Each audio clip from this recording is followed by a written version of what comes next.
क्या आप जानते हैं कि आपका ब्रांड नेम सिर्फ प्रोटेक्शन के लिए ही नहीं बल्कि इनकम जनरेशन में भी आपकी मदद करता है। जी हाँ, बिल्कुल। ट्रेडमार्क को आप बेशक से आप अपने बिजनेस के लिए तो यूज़ करते हैं, बट साथ में उसको सेल करके मतलब कि सेल करके आप उससे इनकम भी जनरेट कर सकते हैं या फिर आप रॉयल्टी भी अर्न कर सकते हैं। तो अब कैसे होगा ये? तो इसके लिए इस वीडियो को आप ज़रूर देखें कि किस तरह से आप अपने ट्रेडमार्क को मोनेटाइज कर सकते हैं। जी हाँ, आप उससे खुद का बिजनेस तो कर रहे हैं, बट क्या आप उससे एक्स्ट्रा इनकम भी अर्न कर सकते हैं, या फिर अगर आपको उस ट्रेडमार्क की ज़रूरत नहीं है तो आप उसको सेल भी कर सकते हैं। तो जैसे कि अब ये एक लाइसेंस है तो ईज़िली तो सेल होगा नहीं कि आपने किसी को दे दिया। तो उसके लिए आज इस वीडियो में एक स्टेप बाय स्टेप जो है सारी चीज़ें देखेंगे। तो सबसे पहले हम क्या क्या डिस्कस करने वाले हैं, देखिए ट्रेडमार्क सेल वर्सेस लाइसेंस क्या डिफरेंस होता है, लीगल डॉक्यूमेंट्स क्या रिक्वायर्ड है आपको सेलिंग करने के लिए एंड कौन से टर्म्स होते हैं, क्या स्टेप्स होते हैं, प्लस आपको क्या बेनिफिट्स हैं और कुछ कॉमन मिस्टेक्स जो कि आपको अवॉइड करने हैं जब भी आप ट्रेडमार्क को ट्रांसफ़र करेंगे। सो ये video specially business honours, startups और एंटरप्रेन्योर्स के लिए है जो अपने ब्रांड से एक एक्स्ट्रा रेवेन्यू जो है वो जनरेट करना चाहते हैं। तो इस वीडियो को ज़रूर शेयर करें और हमारे चैनल को सब्सक्राइब ज़रूर करें। सो देर ना करते हुए हम स्टार्ट करते हैं। तो सबसे पहले आपका ट्रेडमार्क आपके लिए एक वैल्यूएबल बिजनेस एसेट्स कैसे होता है। देखिए, ट्रेडमार्क सिर्फ एक लोगो नहीं, इससे बहुत ही आगे की चीज़ है। ये है आपका एक ब्रांड आइडेंटिटी। ये क्रिएट करता है एक reputation, customer place. Strong trademark जो होता है वो काफ़ी ज़्यादा आपको बेनिफिट दे के जाता है। ये एक ब्रांड आइडेंटिटी होती है क्योंकि ये आपके बिजनेस का एक यूनिक एक आइटम होता है जो आपके लिए जो कस्टमर का ट्रस्ट आपके ऊपर बढ़ाता है। अब कुछ आइकॉनिक नेम जैसे एप्पल, आप कभी सोचते हैं कि एप्पल का फ़ोन ख़राब हो गया तो क्यों? पता है वो नहीं होगा ख़राब इतना इजी। इवन कई न्यूज़ तो ऐसे भी आई है कि 1 साल बाद पानी में फ़ोन गिर गया था और एक न्यूज़ आई थी कि बीच पे किसी का फ़ोन खो गया था एंड नेक्स्ट ईयर कोइंसिडेंटली वो उसी बीच पे दोबारा गए थे तो उन्हें उनका खोया हुआ फ़ोन मिल गया था एंड फ़ोन कंडीशनली चल रहा था। उसके बाद क्या आप मैकडॉनल्ड्स का बर्गर खाने से पहले सोचते हैं कि ये टेस्टी नहीं होगा? बिकॉज आपको पता है अगर जो टेस्ट आपको कुछ महीनों पहले मिला था आज भी वो वही मिलेगा। नाइक के शूज़ खरीदने से पहले आप सोचते हैं कि ये ख़राब तो नहीं होगा, जल्दी पानी में ख़राब तो नहीं हो जाएगा? नहीं सोचते ना, क्यों? क्योंकि उन ब्रांड्स ने आपकी अपनी जो है एक वैल्यू बना रखी है।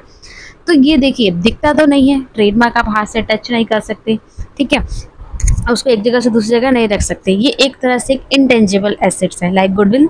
पहले गुडविल बहुत फेमस होती थी, नेम बहुत फेमस होता था। नेम क्या, उसी नेम को ही तो ट्रेडमार्क बोलते हैं जब हम उसको रजिस्टर करवा लेते हैं। तो जो हम बोलते थे पहले कि इनका तो बड़ा नाम है, जैसे आप मिठाइयों में चले जाए तो अग्रवाल, बीकानेरी, इनका तो बहुत बड़ा नाम है। स्वीट्स में सेम उसी तरह हर सारे मोबाइल्स में एप्पल का तो बहुत बड़ा नाम है, सैमसंग का बहुत बड़ा नाम है। आज कुछ सालों पहले काफ़ी नोकिया किस लिए फेमस था, ख़राब नहीं होता था जल्दी से। तो इन्होंने क्या बना रखा है, एक अपना एक एग्जाम्पल सेट करके बहुत ज़्यादा आइकॉनिक अपने नेम को बना रखा है। प्लास्टिक के आइटम में आएंगे तो टपरवेयर, ठीक है, सेलो हो गया। आपका बर्तनों में आएंगे जो आपके यूटेंसिल्स होते हैं, कुकर किस चीज़ का, हॉकन्स काफ़ी ज़्यादा फेमस होता है। तो हर एक नेचर में, हर एक प्रोडक्ट में कोई ना कोई एक ब्रांड होता है जो काफ़ी ज़्यादा फेमस होता है, इवन सबके बीच, ठीक है, एक नॉर्मल पब्लिक के बीच भी जो है काफ़ी ज़्यादा फेमस होता है। तो वो क्या है, आपकी एक वैल्यूएबल एसेट्स है। तो डेफिनेटली आप उससे इनकम भी तो कर सकते हैं। पर क्या आपने पहले कभी सोचा है कि जो मैकडॉनल्ड्स है, इतने सारे स्टोर होते हैं, क्या ये सिर्फ एक ही मैकडॉनल्ड का ओनर है उसी के होते हैं क्या? KFC के ब्रांड्स है तो इतने सारे स्टोर वो कैसे मैनेज करते हैं? तो वो ही आपको इस वीडियो में आज पता लगेगा। देखिए, 2 तरीके हैं आपके अपने ट्रेडमार्क को मोनेटाइज करने के लिए। पहला ये है कि आप उसको सेल कर दीजिए, ठीक है। तो जब आप सेल करते हैं तो पूरी की पूरी ऑनरशिप आपने दूसरे पर्सन को दे दी, आपको एक बार में अमाउंट मिल गया एंड अब आपको ट्रेडमार्क से कोई लेना देना नहीं है, ठीक है। दूसरा तरीका होता है लाइसेंसिंग। लाइसेंसिंग क्या, कि आप परमिशन दे रहे हैं किसी भी पर्सन को कि ठीक है आप उस ट्रेडमार्क का यूज़ कि दूसरे पर्सन को, मान लीजिए कोई ए पर्सन है, वो बी को क्या कर रहा है, ऑथराइज कर रहा है, ठीक है तुम मेरे इस ट्रेडमार्क का यूज़ कर लो, बट नथिंग इज़ फ्री। ये बात आपको ध्यान रखनी है। उसके लिए क्या कुछ अमाउंट लिया जाता है जिसका आप कमीशन बोल सकते हैं, रॉयल्टी बोल सकते हैं। तो ये जो पिज़्ज़ा हट है, ये जो डोमिनोज़ है, ये बर्गर किंग है, ये मैकडॉनल्ड्स है, ये कैसे चलते हैं?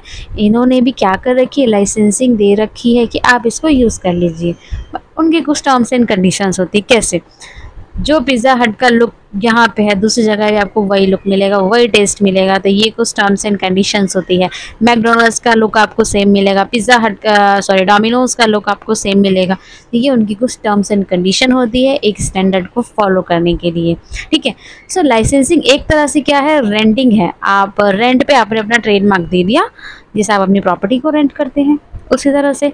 तो ट्रेडमार्क भी तो आपकी प्रॉपर्टी है एक तरह से, इंटेलेक्चुअल प्रॉपर्टी, ठीक है।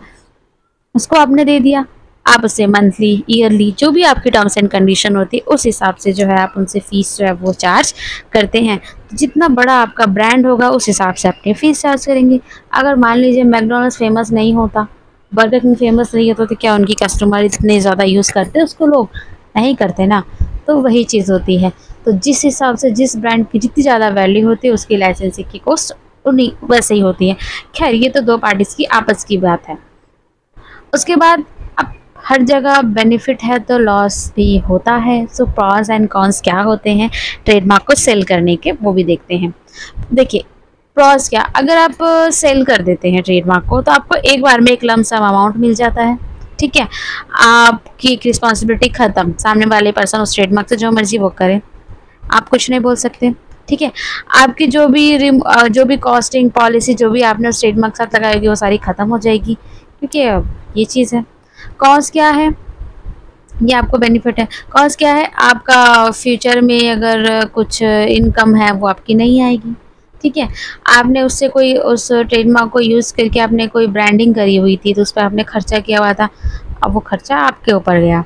उसके बाद आपको फ्यूचर बेनिफिट्स कुछ नहीं मिलेगा। इन केस उस ट्रेडमार्क की वैल्यू बढ़ जाती है इन फ्यूचर में तो आपको उसका कोई भी बेनिफिट नहीं मिलेगा।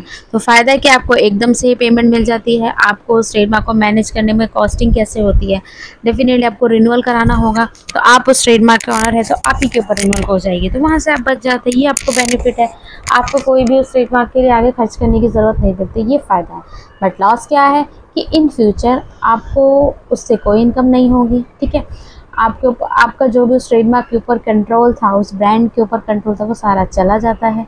आपको फ्यूचर में अगर उस ट्रेडमार्क की वैल्यू बढ़ जाती है तो आपको उससे कोई बेनिफिट नहीं होने वाला है। तो सेलिंग एक परमानेंट डिसीजन है, ठीक है। तो आपको इसको ध्यान से लेना है। ये आपको इमीडिएट बेनिफिट तो देता है बट चांसेस है कि लॉन्ग टर्म में आपको लॉस देके जाए, बट वो चीज़ आपको ध्यान से, ये चीज़ आपको सोचना है कि आपको सेलिंग करना है या फिर लाइसेंसिंग करना है। अब हम प्रॉज एंड कॉन लाइसेंसिंग के भी देख लेते हैं, सेलिंग के देखें। तो लाइसेंसिंग करने के बेनिफिट क्या होते हैं, आपके पास आपकी ओनरशिप रहती है, ठीक है।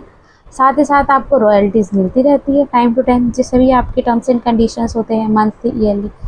आप अपने ब्रांड का एक्सपेंशन कर सकते हैं, आपको ज़्यादा इन्वेस्टमेंट लगाने की ज़रूरत नहीं होती। आज के टाइम में डोमिनोज़ के हर जगह स्टोर है, तो डोमिनोज़ का जो ऑनर है सारी इन्वेस्टमेंट वो तो नहीं कर रहा ना, तो एक तरह से उसका नाम पूरे इंडिया में फैल भी रहा है, इवन और कंट्रीज़ में भी फैल रहा है, और उसके इन्वेस्टमेंट वैल्यू भी कम है। सेम इसी तरह से आप पिज़्ज़ा हट को देख लीजिए, आप मैकडॉनल्ड्स को देख लीजिए, आप बर्गर किंग को देख लीजिए, हर जगह उनका स्टोर है। तो एक तरह से उनकी ब्रांड की वैल्यू भी बढ़ रही है धीरे धीरे, उनकी ज़्यादा कुछ इन्वेस्टमेंट भी नहीं लग रही है, प्लस उनको एवरी मंथ जो भी उसका ऑनर है उसको रॉयल्टीज़ भी जा रही है, तो बेनिफिट्स हैं।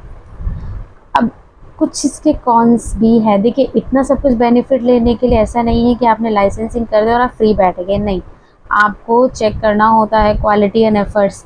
क्योंकि आप किसी भी स्टोर में चले जाइए, आप कोई भी डोमिनोज़ का स्टोर ले जाइए, आप किसी भी स्टोर में चले जाइए, आपको सब कुछ एकदम सेम मिलता है, ठीक है। आपको लुक सेम मिलेगा, आपको टेस्ट सेम मिलेगा। तो ये टर्म्स एंड कंडीशन, तो जो डोमिनोज़ का ओनर है उसको ये ध्यान रखना होता है। डिमांड को मॉनिटरिंग करनी होती है ताकि उनका ब्रांड प्रोटेक्ट रहे, क्योंकि देखिए इतने सारे स्टोर्स है तो हो सकता है कहीं पे कुछ मिस्टेक्स हो जाए, कहीं पे टेस्ट अच्छा ना हो, तो उस चीज़ के लिए भी वो ध्यान रखते हैं, वो चीज़ को प्रॉपर मैनेज करते हैं। Can be complex manage enforce agreement. कई बार देखिए मैनेजमेंट इतनी ईजी भी नहीं होता कि इतने सारे स्टोर्स में सेम ही तरह से आपको सर्व किया जाए, थोड़ा मुश्किल होता है, बट मैनेज तो करना होता है। तो ये थोड़ी सी जो है वो मुश्किल होती है। उसके बाद देखिए लाइसेंसिंग एक फ्लेक्सिबिलिटी है, एक्सक्लूसिव आपने कुछ टाइम के लिए दिया, आपको अच्छा लगता है आप आगे कॉन्ट्रैक्ट उसको इंक्रीज कर सकते हैं और रेवेन्यू आपका जो है वो आता रहता है। तो ये आप पे डिपेंड करता है कि आपको सेल करना है या लाइसेंसिंग करना है। It's totally depends on you and your decision. अब कुछ एलिमेंट्स तो ध्यान रखने हैं। देखिए जब भी ट्रेडमार्क लाइसेंस का एग्रीमेंट बनता है, सेल कर रहे हैं, सेल का अलग एग्रीमेंट होता है, लाइसेंस का अलग एग्रीमेंट होता है।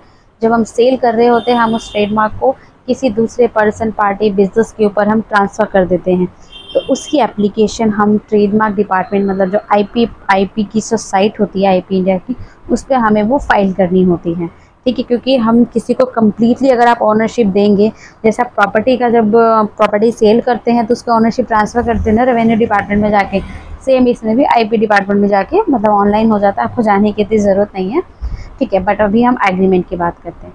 कुछ चीज़ें इसमें ध्यान रखनी होती है, जैसे ट्रेडमार्क डेफिनेशन क्लियरली आपको डिफाइन करना है कि आप जो ट्रेडमार्क का लाइसेंस अलाउ कर रहे हैं किन कंडीशंस पे कर रहे हैं, ध्यान रखना है। तो जब भी कोई भी एग्रीमेंट बनता है तो आपको ध्यान से उसको जो है वो बनाना है।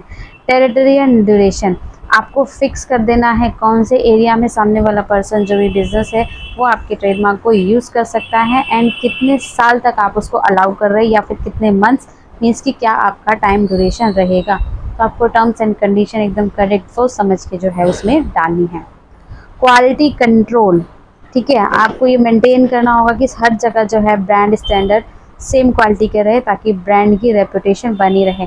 मान लीजिए कोई भी एक XYZ ब्रांड है, उसकी 2 जगह ब्रांच है, एक बहुत अच्छा पूरा अच्छे से मैनेज करे, दूसरा बेकार मैनेज कर रहा है, तो पब्लिक को ये फ़र्क नहीं पड़ता कि वो स्टोर बेकार है, वो उस स्टोर के ओनर को नहीं जानते, वो क्या कहेंगे वहाँ पे जो इस XYZ का ब्रांड का जो स्टोर है उसमें अच्छी सर्विस नहीं है, वहाँ नहीं जाना है। तो एट द एंड किसका लॉस हो रहा है, ब्रांड का लॉस हो रहा है ना, तो वो स्टोर चलेगा नहीं, तो ब्रांड ओनर को अच्छे से इनकम नहीं आएगी। तो उस तरह से क्या ब्रांड का नाम ख़राब हो रहा है, बनाने में बहुत टाइम लगता है, तो बिगड़ जाए तो उसको भी संभालने में बहुत मेहनत लगती है। तो आपको क्वालिटी कंट्रोल भी आपको मेंटेन करना है, तो उसके लिए आपको टर्म्स एंड कंडीशंस भी ज़रूर उस पर जो है मेंशन करके रखने हैं। अब पेमेंट टर्म देखिए, जब भी आपकी रॉयल्टी जो आप रिसीव करेंगे क्या शेड्यूल होगा, कितने टाइम पे आपको जो पेमेंट मिलेगी, प्लस ऐसी कौन सी मिस्टेक्स अगर जिसको आप लाइसेंस दे रहे हैं वो कर ले तो जो है एग्रीमेंट टर्मिनेट भी हो सकता है, मींस एग्रीमेंट को बंद भी किया जा सकता है, वो भी चीज़ आपको मेंशन करनी है। तो एक वेल स्ट्रक्चर एग्रीमेंट की आपको ज़रूरत पड़ती है ताकि फेयर कंपनसेशन आपको मिले और डिस्प्यूट्स जो भी मैक्सिमम डिस्प्यूट्स हो सकते हैं वो एग्रीमेंट के ज़रिए ही वो पहले ही ख़त्म हो जाए। तो इसके लिए आपको एक लीगल काउंसिल रिकमेंड किया जाएगा कि आप एक अच्छे से लीगल काउंसिल को हायर करके डिस्कस करें अपने पॉइंट्स, ताकि एक अच्छा एग्रीमेंट जो है वो बन के रेडी हो। उसके बाद है अब आपको सेल करना है। ये हमने बात करी कि आप लाइसेंसिंग कैसे कर सकते हैं, बट आप लाइसेंसिंग नहीं अगर इनकेस आप सेल करना चाहते हैं तो कैसे। तो सबसे पहले आपको अपने ट्रेडमार्क की वैल्यू लगानी होगी कि आपके ट्रेडमार्क की कितनी वैल्यू है, ठीक है, कितने में आप उसको सेल करना चाहते हैं। उसके बाद आपको एक पार्टनर्स, एक बायर ढूंढना पड़ेगा जो भी आपके ट्रेडमार्क को परचेज करना चाहता है।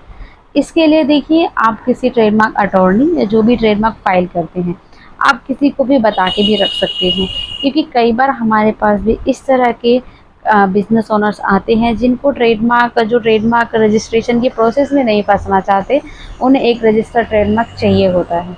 तो आप उनको जब अपने ट्रेडमार्क प्रोफेशनल्स को किसी भी प्रोफेशनल्स को बता के रखेंगे तो आपके लिए थोड़ा सा इजी हो जाएगा। तो ये चीज़ है। नेक्स्ट है आपको नेगोशिएट उनसे करना होगा कि कितना अमाउंट पे जो है आप अपने ट्रेडमार्क को सेल करना चाहते हैं।